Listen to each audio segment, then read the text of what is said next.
ನಮ್ಮ ಕರ್ನಾಟಕದಲ್ಲಿ pen drive viral ಆಯಿತು, ಶೆಡ್ಡಿಗ್ ಬಾ ಅನ್ನೋದು ವೈರಲ್ ಆಯಿತು, ಅಂಬಾನಿ ಮಗನ ಮದುವೆ ವೈರಲ್ ಆಯಿತು. ಆದರೆ ನಮ್ಮ ಸೈನಿಕನ ಈ ಸುಂದರವಾಗಿರುವಂಥ ಪ್ರೇಮ ಕಥೆ ವೈರಲೇ ಆಗಲಿಲ್ಲ. ಆ ಪ್ರೇಮ ಕಥೆಯನ್ನು ನಾನು ನಿಮ್ಮೆಲ್ಲರಿಗೂ ಹೇಳ್ತೀನಿ. ನಮ್ಮ ಸೇನೆಯ ಕ್ಯಾಪ್ಟನ್ ಅಂಶುಮನ್ ಸಿಂಗ್ ಮತ್ತು ಸ್ಮೃತಿ ಸಿಂಗ್ ಅವರು 2023 ಮಾರ್ಚಲ್ಲಿ ಮದುವೆ ಆಗ್ತಾರೆ. ಅದೇ ವರ್ಷ ಜುಲೈ 19ನೇ ತಾರೀಕು ನಮ್ಮ ಸಿಯಾಚಿನ್ ಗ್ಲೇಷಿಯರ್ ಪ್ರದೇಶದಲ್ಲಿ ರಾತ್ರಿ 3 ಗಂಟೆಗೆ ನಮ್ಮ ಬಂಕರ್ಗಳಿಗೆ ಬೆಂಕಿ ಹತ್ಕೊಳ್ಳುತ್ತೆ. ಅಲ್ಲಿ ಸುಮಾರು ಜನ ಸೈನಿಕರು ಸಿಲುಕೊಂತಾರೆ. ಆ ಸೈನಿಕರನ್ನ ಕಾಪಾಡೋದಕ್ಕೆ ಕ್ಯಾಪ್ಟನ್ ಅಂಶುಮನ್ ಸಿಂಗ್ ಅವರು ಮುಂದಾಗ್ತಾರೆ. ಅವರು ಬಹಳ ಕಷ್ಟಪಟ್ಟು 4 ಜನ ನಮ್ಮ ಸೈನಿಕರ ಜೀವವನ್ನ ಉಳಿಸ್ತಾರೆ. ಆದ್ರೆ ಬೆಂಕಿಯಲ್ಲಿ ಅವರೇ ಸಿಲುಕೊಂತಾರೆ. ಅದಾದ ನಂತರ ಚಿಕಿತ್ಸೆ ಫಲಕಾರಿಯಾಗದೆ ಹುತಾತ್ಮರಾಗ್ತಾರೆ. ಒಬ್ಬ ಸಾಮಾನ್ಯ ಮನುಷ್ಯ ಸತ್ರೆ ಅವನ್ನ ಕೇವಲ ಸತ್ತ ಅಂತ ಹೇಳ್ತಾರೆ, ಆದ್ರೆ ಒಬ್ಬ ಸೈನಿಕ ಸತ್ರೆ ಹುತಾತ್ಮ ಆದ ಅಂತ ಹೇಳ್ತಾರೆ.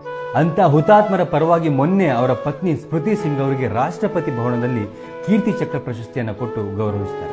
ಆಗ ಅವರ ಪತ್ನಿ ಹೇಳ್ತಾರೆ, ಅವರು ನನ್ನನ್ನ ಎಷ್ಟು ಪ್ರೀತಿಸಿದ್ರು ಅದಕ್ಕೂ ಹೆಚ್ಚಾಗಿ ದೇಶವನ್ನ ಪ್ರೀತಿಸ್ತಿದ್ರು. ಅವರು ಯಾವಾಗ್ಲೂ ಕೂಡ ಹೇಳೋರು, ನಾನು ದೇಶಕ್ಕೋಸ್ಕರ ಎಂತ ಕೆಲಸ ಮಾಡ್ತೀನಿ ಅಂದ್ರೆ ಎಲ್ಲರೂ ಕೂಡ ಒಂದ್ ದಿವಸ ನೆನ್ಪಿಟ್ಕೊಂತಾರೆ ಅಂತ ಕೆಲಸವನ್ನ ಮಾಡಿ ಅವರು ಹುತಾತ್ಮರಾಗಿದ್ದಾರೆ. ಅವ್ರ ಬಗ್ಗೆ ನನಗೆ ಬಹಳ ಹೆಮ್ಮೆ ಇದೆ ಅಂತ. ಸಣ್ಣ ಸಣ್ಣ ವಿಷಯಗಳಿಗೆ ಸಂಬಂಧಗಳು ಒಡೆದೋಗೋ ಇವಾಗಿನ ಕಾಲದಲ್ಲಿ ಇಂಥ ಪ್ರೀತಿ ಎಲ್ಲಿ ಸಿಗುತ್ತೆ?